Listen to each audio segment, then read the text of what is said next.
রাজশাহীতে বিএনপি নেতার নেতৃত্বে এক ট্রাক জিরা লুটের ঘটনায় একটি মামলা হয়েছে। ব্যবসায়ী নিজেই বাদী হয়ে মামলাটি করেছেন। তার অভিযোগ ৬ মে বাঘা উপজেলার আরানীপুর এলাকায় ডেকে এনে পাবনার ওই পাইকারি ব্যবসায়ীর ৩০০ বস্তা জিরা লুট করা হয়। থানায় লিখিত অভিযোগের পর তা মীমাংসার কথা বলে সেই মামলাটা ঝুলিয়ে রাখা হয়েছিল। অভিযুক্ত যারা করা হয়েছে তারা হচ্ছে আরানী পৌর বিএনপির সাবেক যুগ্ম আহ্বায়ক সুজাত আহমেদ, তার ভাই জাহাঙ্গীর হোসেন ও তার ভাগ্নে সুইট এবং শান্ত। অনেক বড় ঘটনা। তার মধ্যে শেষ দিকে যেটা হয়েছে ফাইনালি সেটা রাখার আমি আপনাকে বলছি, প্রমাণ রাখার জন্য ট্রাক চালকের সহকারীকে গুদামের জিরার বস্তার একটি ভিডিও পাঠানো হয়। সহকারী গিয়ে দেখেন মাত্র 2 ঘন্টার মধ্যেই সেখান থেকে সব জিরা সরিয়ে ফেলা হয়েছে। ব্যাংক খুললে গোপনে তিনি গিয়ে দেখেন চেকের বিপরীতে ব্যাংকে কোনো টাকা নেই। এরপর তাদের কাছে টাকা চাইলে তারা কালক্ষেপণ করতে থাকেন। ওই দিন বেলা 3টার দিকে আরানী বাজার থেকে প্রায় 1.5 কিলোমিটার দূরে একটি চায়ের দোকানের পেছনে নিয়ে গিয়ে চাকু ধরে ভুক্তভোগীকে দেওয়া ব্যাংকের যে চেকটি সেটি ছিনিয়ে নেওয়া হয় তার কাছ থেকে। সারাদিন পুলিশ তল্লাশি করেও সেই জিরাগুলো আর উদ্ধার করতে পারেনি। প্রশ্নটা হচ্ছে, বিএনপিকে এখন জিরা চুরির অভিযোগ নিয়ে প্রশ্ন করতে হচ্ছে কেন?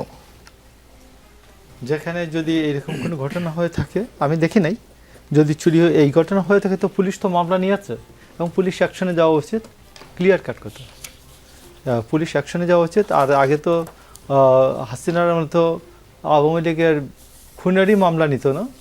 তো আমার মনে হয় যে স্বরাষ্ট্রমন্ত্রী এবং প্রধানমন্ত্রী এরা সবাই এই বিষয়ে যদি মামলা হয়, ওই কী বলে অভিযুক্ত কী বলে যিনি ভিকটিম তিনি যদি মামলা করেন তাহলে সঠিকভাবে তার বিচার হবে।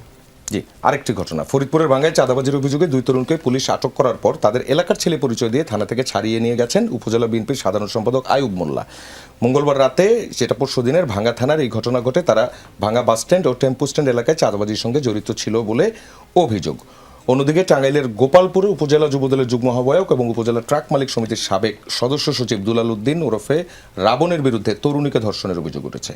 আর এই ধর্ষণের ভিডিও মুঠোফোনে ধারণ করার অভিযোগ উঠেছে গোপালপুর উপজেলা ছাত্র দলের স্থগিত করা কমিটির সভাপতি রোমান আহমেদের বিরুদ্ধে। এই 2 নেতাসহ 3 জনকে আসামি করে মামলা করেছেন ভুক্তভোগী ওই তরুণী। মামলা করার পর আসামিদের হুমকির মুখে ওই তরুণী এলাকা ছেড়ে এখন আত্মগোপনে। যদিও পুলিশ সপ্তাহে প্রধানমন্ত্রী নিজে বলেছিলেন যে অপরাধীদের আলাদা কোনো পরিচয় নেই। এক্স্যাক্টলি, অপরাধীদের কোনো আলাদা পরিচয় নেই।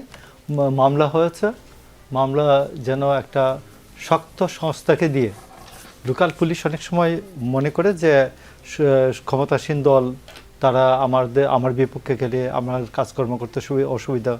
আমি মনে করি পিবিআই আছে, সিআইডি আছে, অথবা র্যাব আছে, এদের প্রত্যেকের আলাদা তদন্ত সংস্থা আছে।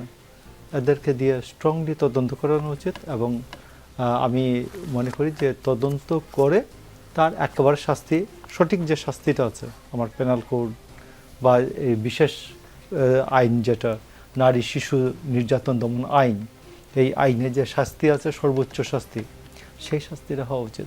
তাহলে কেন্দ্র থেকে যে নির্দেশনাগুলো দেওয়া হয়েছে শুরু থেকেই, সরকার গঠনের আগে এবং পরবর্তীতে আরও বেশি দেওয়া হয়েছে, অনেক শক্ত শক্ত নির্দেশনা দেওয়া হয়েছে এবং আমার হিসেবে মোটামুটি 1000-এর উপর বহিষ্কারও হয়েছে। তো এই তৃণমূলের এই যারা সব কাজ করছেন, পরিচয় আছে, পদও আছে, তাদেরকে কেন নিয়ন্ত্রণ করা যাচ্ছে না? না, কেন নিয়ন্ত্রণ করা যাচ্ছে না, এটা তো আবার আরেকটা হচ্ছে যে ক্রিমিনোলজির ব্যাপার চলে যাবে। আপনি বলছেন ঘটনা ঘটছে, ব্যবস্থা নেওয়া হচ্ছে, কিন্তু ঘটনা ঘটবে না, এটা তো দল নিয়ন্ত্রণ করবে।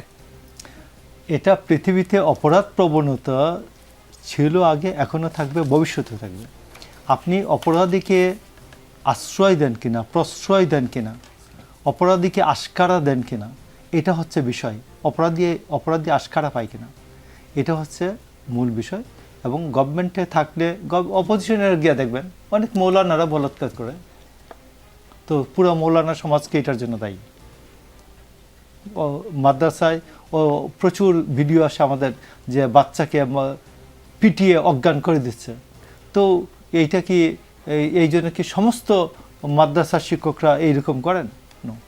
তো এটা পার্টি, একটা বড় রাজনৈতিক দল বিএনপি, এখানে কিছু দুষ্ট ছেলেফেলে থাকবে, এদের শাসন করা হবে, এদেরকে দরকার হলে ত্যায্য করা হবে।